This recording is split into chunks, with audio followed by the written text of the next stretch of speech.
सभी भाई बहनों को जय मसीह की। आज का पवित्र वचन है भजन संहिता 107 का संकट से छुटकारा। तो यदि आप सभी को इस वचन पे विश्वास हो तो आमीन जरूर बोलना और वीडियो को भी शेयर करना ताकि हर कोई प्रभु के वचन को जाने। यहोवा का धन्यवाद करो क्योंकि वह भला है और उसकी करुणा सदा की है। यहोवा के छुड़ाए हुए ऐसा ही कहें जिन्हें उसने शत्रु के हाथ से दाम देकर छुड़ा लिया और उन्हें देश देश से पूरब पश्चिम उत्तर और दक्षिण से इकट्ठा किया है। वे जंगल में मरुभूमि के मार्ग पर भटकते फिरे और कोई बसा हुआ नगर ना पाया। भूख और प्यास के मारे वे विकल हो गए। तब उन्होंने संकट में यहोवा की दुहाई दी और उसने उनको संकेती से छुड़ाया और उनको ठीक मार्ग पर चलाया ताकि वे बसने के लिए किसी नगर को न जा पहुँचे। लोग यहोवा की करुणा के कारण और उन आश्चर्य कर्मों के कारण जो वह मनुष्य के लिए करता है उसका धन्यवाद करें, क्योंकि वह अभिलाषी जीवन को संतुष्ट करता है और भूखे को उत्तम पदार्थ से तृप्त करता है। जो अंधियारे और मृत्यु की छाया में बैठे और दुख में पड़े और बेड़ियों से जकड़े हुए थे, इसीलिए कि वे परमेश्वर के वचनों के विरुद्ध चले और परम प्रधान की संपत्ति को तुझ जाना। तब उसने उनको कष्ट के द्वारा दबाया। वे ठोकर खाकर गिर पड़े और उनको कोई सहायक ना मिला। तब उन्होंने संकट में यहोवा की दुहाई दी और उसने संकेती से उनका उद्धार किया। उसने उनको अंधियारे और मृत्यु की छाया में से निकाल लिया और उनके बंधनों को तोड़ डाला। लोग यहोवा की करुणा के कारण और उन आश्चर्य कर्मों के कारण जो वह मनुष्य के लिए करता है उसका धन्यवाद करें, क्योंकि उसने पीतल के फाटकों को तोड़ा और लोहे के बेड़ों को टुकड़े टुकड़े किया।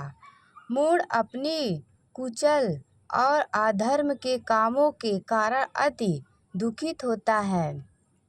उनका जी सब भांति के भोजन से विचलता है और वे मृत्यु के फाटक तक पहुँचते हैं। तब वे संकट में यहोवा की दुहाई देते हैं और वे संकेती से उनका उद्धार करता है। वह अपने वचन के द्वारा उनको चंगा करता और जिस गड्ढे में वे पड़े हैं उससे निकालता है। लोग यहोवा की करुणा के कारण और उन आश्चर्य कर्मों के कारण जो वह मनुष्य के लिए करता है उसका धन्यवाद करें और वे धन्यवाद बलि चढ़ाए और जय जयकार करते हुए उसके कामों का वर्णन करें। जो लोग जहाज़ों में समुद्र पर चलते हैं और महासागर पर होकर व्यापार करते हैं, वे यहोवा के कामों को और उन आश्चर्य कर्मों को जो वह गहरे समुद्र में करता है देखते हैं, क्योंकि वह आज्ञा देता है तब प्रचंड वायर उड़कर तरंगों को उड़ाती है। वे आकाश तक चढ़ जाते फिर गहराई में उतर आते हैं। हालेलुया। और कलेश के मारे उनके जी में जी नहीं रहता। वे चक्कर खाते और मतवाले की भांति लड़खड़ाते हैं और उनकी सारी बुद्धि मरी जाती है। तब वे संकट में यहोवा की दुहाई देते हैं और वे उनको संकेती से निकालता है और वह आंधी को शांत कर देता है और तरंगों बैठ जाती है। तब वे उनके बैठने से आनंदित होते हैं और वह उनको मन चाहे बंदरगाह में पहुँचा देता है। लोग यहोवा की करुणा के कारण और उन आश्चर्य कर्मों के कारण जो वह मनुष्य के लिए करता है उसका धन्यवाद करे और सब सभा में उसको सराहे और पुरानियों की बैठक में उसकी स्तुति करे। वह नदियों को जल बनाए डालता है और जल के सोते को सूखी भूमि कर देता है। वह फलवंत भूमि को सोनी करता है। यह वह यहाँ वहाँ के रहने वाले की दुष्टता के कारण होता है। वह जंगल को जल का ताला और निर्जल देश को जल के सोते कर देता है। और वह भूखों को बसाता है कि वे बसने के लिए नगर तैयार करे और खेती करे और दाख की बारियां लगाए और भांति भांति के फल उपजा ले। वह उनको ऐसी आशीष देता है कि वे बहुत बढ़ जाते हैं और उनके पशु को भी वह बढ़ने नहीं देता। फिर अंधेरे, विपत्ति और शोक के कारण वे घटते और दबा जाते हैं और वह हकीमों को अपमान से लदकर मार्ग रहती जल में भटकता है। वह दरिद्रों को दुख से छुड़ाकर ऊंचे पर रखता है और उनको भेड़ों के झुंड सा परिवार देता है। सीधे लोग देखकर आनंदित होते हैं और सब कुटिल लोग अपने मुंह बंद करते हैं।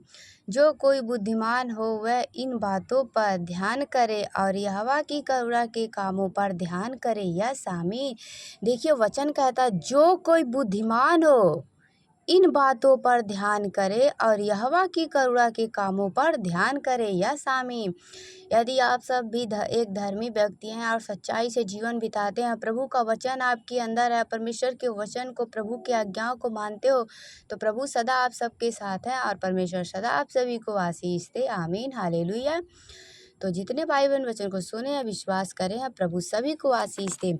तो आइए हम थोड़ा सा प्रभु का कुछ वचन और पढ़ते हैं। यदि आप सभी को विश्वास हो तो आमीन जरूर बोलना। देखिए एक ऐसे व्यक्ति भी होते हैं जैसे यहाँ वचन में लिखा गया, नीति वचन 26:22 में, कानाफूसी करने वाले के वचन स्वादिष्ट भोजन के समान भीतर उतर जाते हैं, जैसा कोई चांदी का पानी चढ़ाया हुआ मिट्टी का बर्तन हो, वैसे ही बुरे मन वाले के प्रेम भरे वचन होते हैं। आमीन, हालेलुया। तो इस वचन के द्वारा आप लोग एक समझदार व्यक्ति बनिए। परमेश्वर सदा आप लोग के साथ है। ये वचन है, ध्यान से वचन को सुनना और विश्वास करना, क्योंकि यहोवा हमारा न्याय, यहोवा हमारा हकीम, यहोवा हमारा राजा है, वही हमारा उद्धार करेगा। यस आमीन। यदि आप सभी विश्वास हो तो आमीन जरूर बोलना। यहाँ एक और वचन है, हे यहोवा हम लोगों पर अनुग्रह कर, हम तेरी ही बाढ़ जोते हैं, भोर को तू उनका भुजबल संकट के समय हमारा उद्धारकर्ता ठहरा है। यस आमीन, हालेलुया। तो प्रभु सभी को आशीष दे, अपने वचन के द्वारा बहुतायत से आशीष। देखिए वचन कहता है अपने मुंह को बुराई से रोक रखे। जो हमारे मुंह से निकलता है वही हमें अशुद्ध करता है, ना कि जो हमारे अंदर जाता है वह अशुद्ध करता है।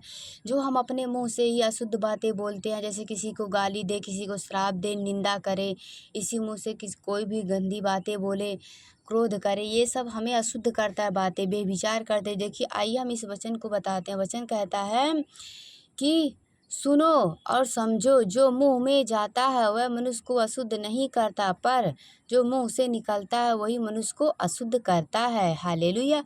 तो आइए हम इस वचन को बताते हैं कि कौन सी ऐसी बातें हैं जो मनुष्य को अशुद्ध करता है। वचन कहता है पर जो कुछ मुंह से निकलता है वह मन से निकलता है और वही मनुष्य को अशुद्ध करता है। हालेलुया।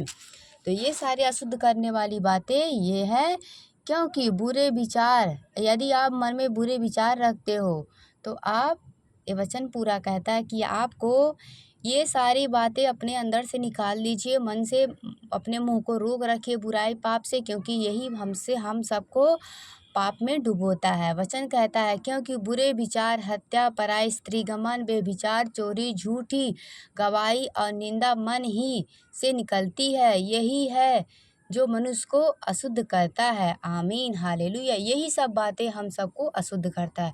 अपने मन को रोक रखे और परमेश्वर के वचन को ज़्यादा से ज़्यादा लोगों तक फैलाइए। प्रभु सभी भाई बहनों को आशीष दे। God bless you. आमीन।